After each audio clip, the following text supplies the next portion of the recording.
Friends, आज फिर से मैं आ गया और एक नया टॉपिक लेके आपके साथ डिस्कशंस करने के लिए। आज का टॉपिक है test procedures and acceptance criteria for new drug substances and new drug products. Friends, हम जब एनालिसिस करते हैं क्वालिटी कंट्रोल लैब में और क्वालिटी एश्योरेंस में, हमारे पास क्या रहता है, एक रेफरेंस के लिए specifications and method of analysis रहते हैं। उसी के आधार पे हम लोग वो पर्टिकुलर सैंपल्स का टेस्ट परफॉर्म करते हैं। दोस्तों, आपने कभी सोचा ये specifications of method of analysis कैसे बनता है, ये टेस्ट पैरामीटर कैसे सिलेक्शंस होता है और इसके पीछे क्या है, क्या क्या क्वेश्चंस है?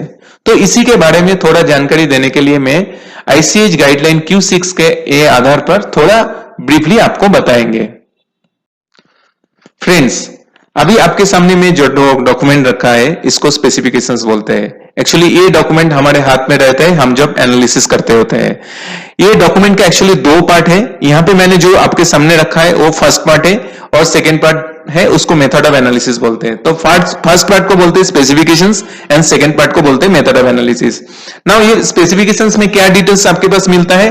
देखिए, पहले सीरियल नंबर रहता है। ये सीरियल नंबर क्या है? नथिंग बट आपका कितना नंबर टेस्ट परफॉर्म करना है वो सीरियल नंबर रहता है 1 by 1। नेक्स्ट आपके पास क्या रहता है? आपके पास रहता है टेस्ट पैरामीटर्स, मींस ईच कौन सा टेस्ट आपको परफॉर्म करता है वो टेस्ट का नेम रहता है। फिर नेक्स्ट आपको क्या रहता है? स्पेसिफिकेशंस लिमिट्स रहता है, मतलब वो टेस्ट का क्या एक्सेप्टेंस लिमिट है, क्या एक्सेप्टेंस क्राइटेरिया है, तो वो आपका रहता है। नेक्स्ट आपका रहता है रेफरेंस। रेफरेंस में क्या रहता है? देखिए, यहाँ पे कोई टेस्ट में सामने इन हाउस लिखा है, एक टेस्ट के सामने यूएसपी लिखा है। इसका मतलब ये है जो particular suppose description test in house, मतलब इन हाउस ये मेथड डेवलप किया हुआ है। Identification by IR in house, मतलब ये इसका जो एनालिटिकल मेथड है वो इन हाउस डेवलप किया हुआ है। नाउ यूएसपी मींस ये जो मेथड है ये हम लोग वो फार्माकोपियल मेथड है, यूएसपी से हम लोग लिया है। सपोज अगर पीएचयूआर से हम लोग वो मेथड लिया तो उसके सामने रेफरेंस पीएचयूआर हो सकता है, और दूसरा कोई फार्माकोपियल से हम लोग लिया तो उसके बारे में उसका रेफरेंस रहेगा। नाउ द सेकेंड पार्ट के बारे में जो मैं बोल रहा था वो उसको बोलते हैं मेथड ऑफ एनालिसिस। अभी वो सेकेंड पार्ट में रहता क्या है? सपोज दोस्तों, इधर क्या एक टेस्ट हम लोग एग्जांपल के तरीके से ले रहा हूं मैं, like identification by IR test. अभी मेथड ऑफ एनालिसिस में आपको क्या चाहिए? आपको देखिए, आपको जो पैलेट्स आपको बनाना होता होगा वो पैलेट्स में कितना क्वांटिटी में आपको सैंपल्स लेना है, कितना क्वांटिटी में आपको स्टैंडर्ड्स लेना है। अगर आपको ये केबीआर का पोटेशियम ब्रोमाइड पैलेट्स आपको बनाना है तो उसका क्वांटिटी, उसका वेइंग क्वांटिटी कितना लेना है उसके बारे में रहेगा। फिर आपको स्कैन रेंज कितना होना चाहिए, ठीक है, उसके बारे में आपको जान रहेगा। और पर्टिकुलर कोई वेवलेंथ आपको चेक करना है तो उसके बारे में भी जानकारी उधर आपको रहेगा, ठीक है। और आपको कोरिलेशन कोफिशिएंट ऐसे कुछ क्राइटेरिया आपको है कि स्टैंडर्ड और सैंपल का आपने कोरिलेशंस किया तो उसमें क्या क्राइटेरिया है कोरिलेशन कोफिशिएंट्स का, उसके बारे में जानकारी रहता है। तो ये सब मेथड ऑफ एनालिसिस का पार्ट है। तो मेथड ऑफ एनालिसिस में क्या रहता है? आपका जो टेस्ट परफॉर्म करना है उसके इन डिटेल बारे में रहता है। वो सैंपल प्रिपरेशन, आपका स्टैंडर्ड प्रिपरेशंस, आपका इंस्ट्रूमेंट पैरामीटर्स, ओके, आपको सिस्टम सुटेबिलिटी क्राइटेरिया, आपको calculations formula, everything related to that, everything आपको वो मेथड ऑफ एनालिसिस में डिटेल्स आपको मिलता है। फ्रेंड्स, नाउ मैं आपको स्पेसिफिकेशंस का डेफिनेशन बताएंगे आईसीएच गाइडलाइन के हिसाब से। So a specification is defined as a list of test, जैसे मैंने आपको ऊपर दिखाया था, a list of test reference to analytical procedures, वो भी मैं आपको बताया था। Analytical procedure reference means is the test is in house और it is a pharmacopoeial method, ऐसा आपको पास रेफरेंस रहता है कहां से आपने लिया। Next is and appropriate acceptance criteria which are numerical limits. Numerical limits means suppose आपका not more than 2%, not more than 3%, not less than so and so, like ये न्यूमेरिकल लिमिट्स है। रेंजेस मींस आपको upper limit and lower limit दोनों रहता है। Not less than 90%, not more than 110%, between 90 and 110%, ऐसे आपके पास रहता है। और other acceptance criteria, other acceptance criteria means sometimes आपको क्या रहेगा, कोई आइडेंटिफिकेशन बाय आईआर टेस्ट रहेगा, उसमें क्या रहेगा, कुछ पर्टिकुलर वेवलेंथ है आपको उसके साथ मैच करना है। एक स्टडी में कुछ रहेगा, कुछ ट्रू थीटा वैल्यूज रहेगा, उसमें आपको मैच करना है। तो ये है स्पेसिफिकेशंस का definitions. I think it is very much clear to you now. फिर सेकंड क्वेश्चन मैंने रखा, what do you mean by conformance to specifications.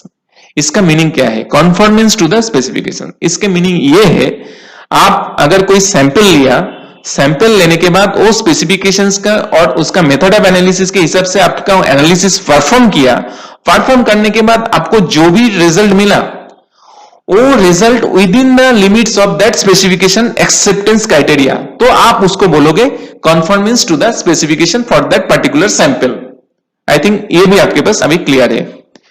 Now, third question is how specification act as a total control strategy for the drug product and drug substance.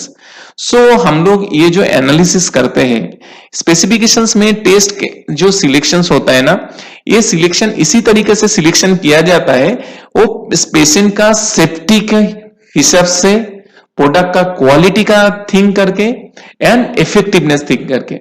सो ये तीन चीज रहता है, quality, safety and efficacy. Safety means here patient का जो safety होता है वो सेफ्टी। तो ये तीनों का ध्यान में रख के ये टेस्ट का सिलेक्शंस रहता है। तो ये हमारा स्पेसिफिकेशंस का ये control strategy, this is the total control strategy. इसी के आधार पे हम लोग सिलेक्शन ऑफ टेस्ट करते हैं। इसके बारे में और थोड़ा डिटेल में अगले स्लाइड्स में बताएंगे।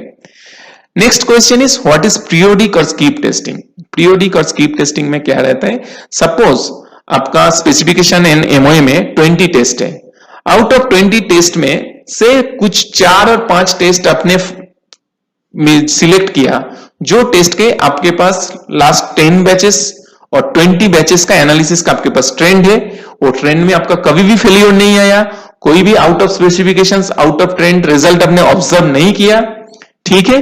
वो ट्रेंड होने के बाद एंड वो जो टेस्ट है उसका दूसरा ऑलरेडी सपोज 20 में से 5 टेस्ट आपने सिलेक्ट किया जिसका आपने ट्रेंड लिया, वो 5 टेस्ट का result indirectly control to the other test you are performing in your specification एनएमओए।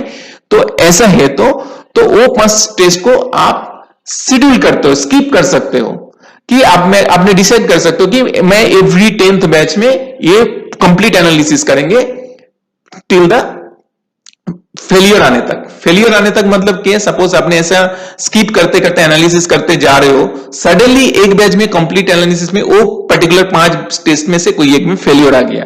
Failure आ गया तो आपको क्या करना है, फिर से इन्वेस्टिगेशंस करना है और आपको इंपैक्ट इवैल्यूएशंस आगे का जो बैचेस आपने रिलीज किया है उसके ऊपर आपको इंपैक्ट असेसमेंट करके इन्वेस्टिगेशंस करना है। सो ये है पीरियोडिक और स्किप टेस्टिंग, जहां पे आप क्या करते हो, कुछ टेस्ट को स्किप करके और स्किप टेस्ट के बाकी टेस्ट को परफॉर्म करते हो स्पेसिफिकेशंस का, और periodically mean suppose after every 10 batch I will perform that particular analysis, ऐसे आप करते हो, उसको बोलते हैं पीरियोडिक और स्किप टेस्टिंग। नेक्स्ट क्वेश्चन मैंने आपके पास रखा है, can you make changes in your specification as and when required. इसका 2 आंसर है, यस एंड नो।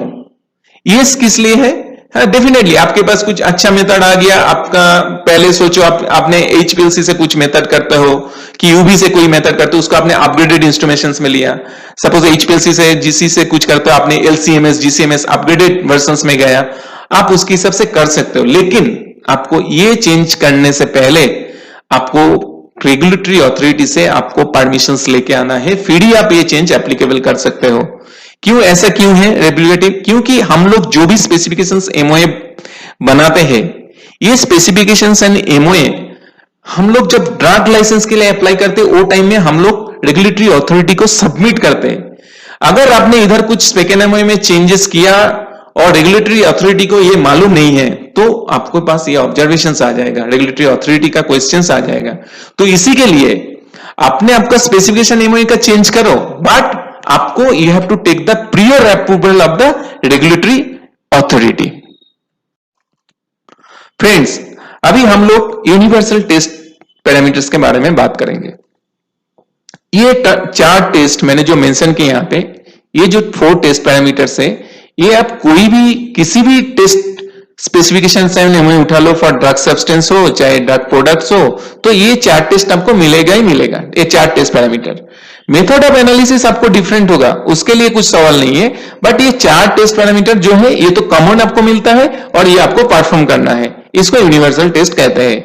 तो इसमें से फर्स्ट टेस्ट जो आता है उसको डिस्क्रिप्शंस बोलते हैं। सो डिस्क्रिप्शंस में आपको क्या देखना है, एक्चुअली जनरली आपको प्रोडक्ट का, सैंपल्स का स्टेट एंड कलर देखना है। स्टेट मतलब क्या करना है, आपको आइडेंटिफाई करना है कि आपका जो सैंपल्स है वो सॉलिड्स है कि लिक्विड से, अगर सॉलिड से तो उसका क्या नेचर है, एमोर्फस है कि क्रिस्टलिन से, ये सब आपको देखना है।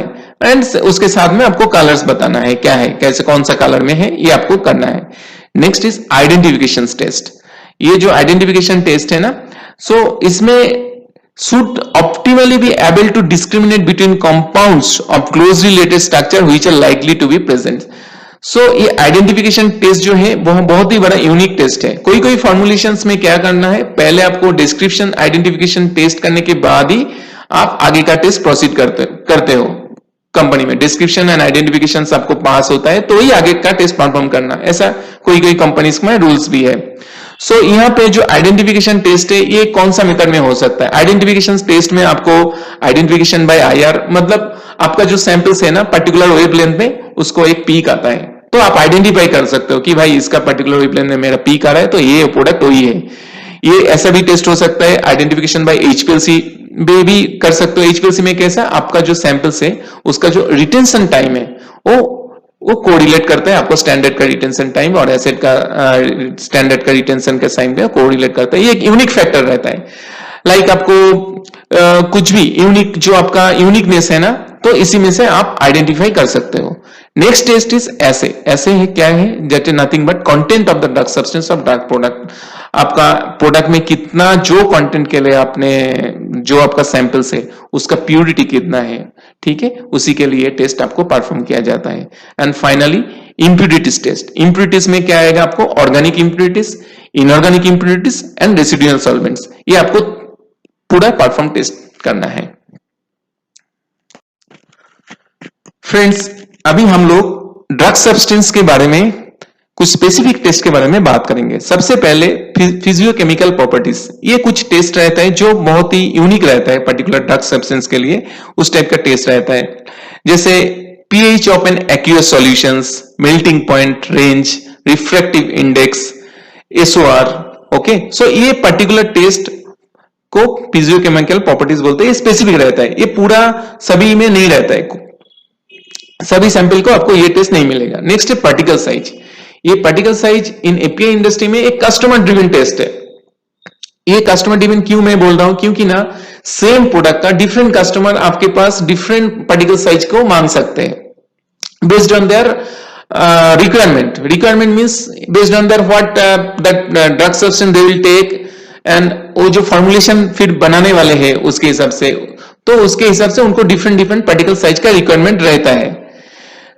सो ये कैसे इफेक्ट करता है, ये पार्टिकल साइज के हिसाब से जो आपका फॉर्मुलेशन प्रोडक्ट बाद में बनेगा ना, उसका डिसोल्यूशन रेट्स, बायोअवेलेबिलिटी और स्टेबिलिटी सभी में इसका इंपैक्ट रहता है। तो ये पार्टिकल साइज टेस्ट भी स्पेसिफिक रहता है। Then polymorphic forms. Polymorphic forms मतलब क्या रहता है, आपका जो प्रोडक्ट्स रहता है, ड्रग सब्सटेंस रहता है, वो उसका नेचर एमोर्फस है कि क्रिस्टलिन है। सो ये कैसे होता है, जनरली XRD टेस्ट परफॉर्म करता है, PXRD टेस्ट, उसके हिसाब से ये इसका नेचर, आपका प्रोडक्ट का नेचर पता चलता है। इसका भी क्या इंपैक्ट है, इसका ये जो नेचर है उसके ऊपर से ड्रग प्रोडक्ट का परफॉर्मेंस, बायोअवेलेबिलिटी एंड स्टेबिलिटी के ऊपर इसका इंपैक्ट रहता है। Next is test for chiral drug substance. Chiral drug substance which are developed as a single enantiomer, control of the other enantiomers should be considered in the same manner as for the other impurities।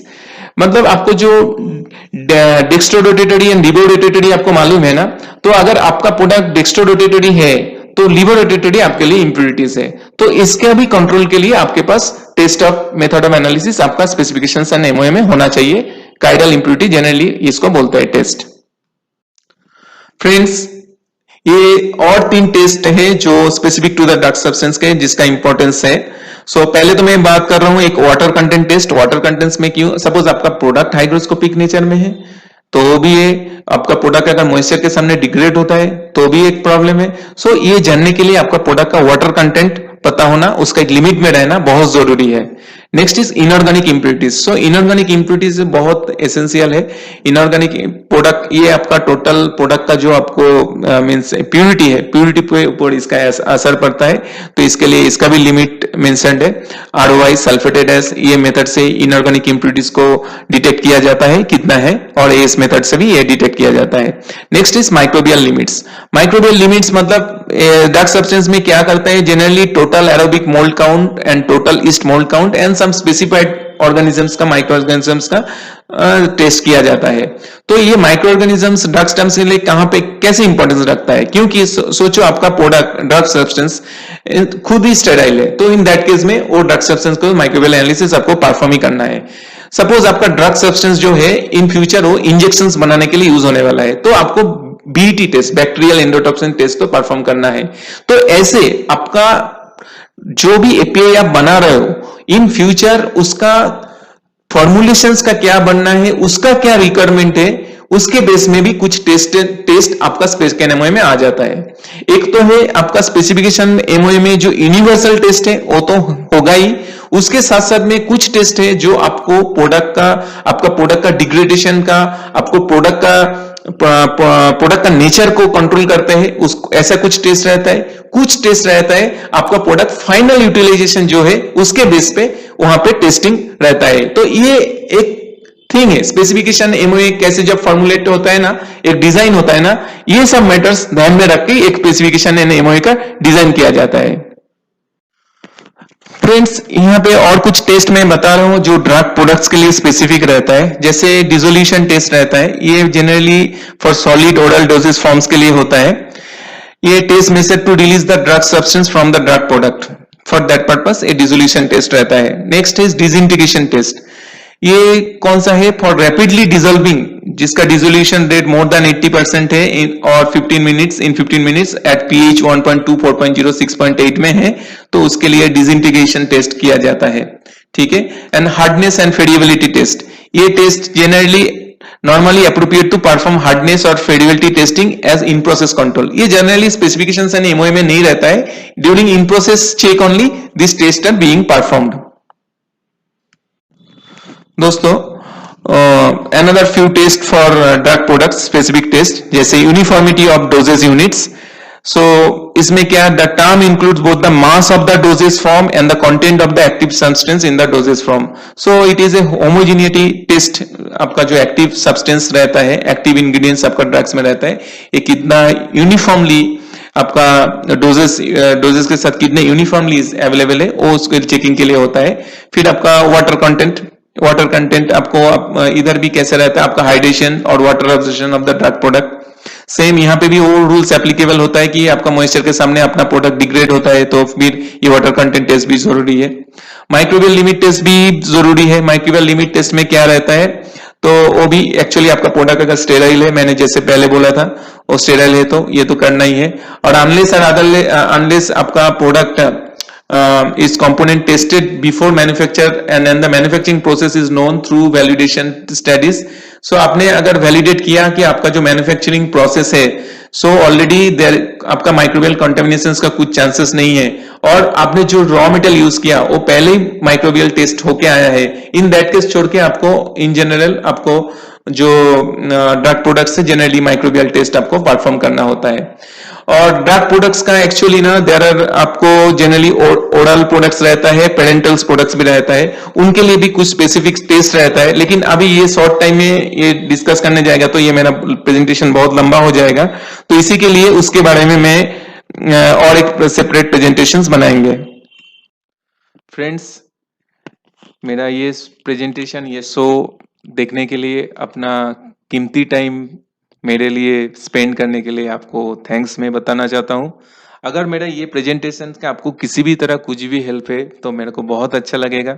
आप आपका feedback मेरे को जरूर दे सकते हो। ये मेरा email ID भी मैंने इधर लिख दिया। अगर कुछ क्वेरीज है, कुछ भी डाउट्स है, आप मेरे को ईमेल कर सकते हो और मेरे को बता भी सकते हो अगर और नेक्स्ट कुछ भी चीज क्या और दूसरा कौन सा पॉइंट्स में, कौन सा टॉपिक्स में आपको इस ऐसा प्रेजेंटेशंस आपको चाहिए, आपको जानकारी चाहिए और कोई भी लैंग्वेज में बता सकते हो, तो वो भी मैं इसके हिसाब से और भी प्रेजेंटेशन बनाएंगे। Once again I wants to say thank you to all of you. Please keep watching my channel. Thanks.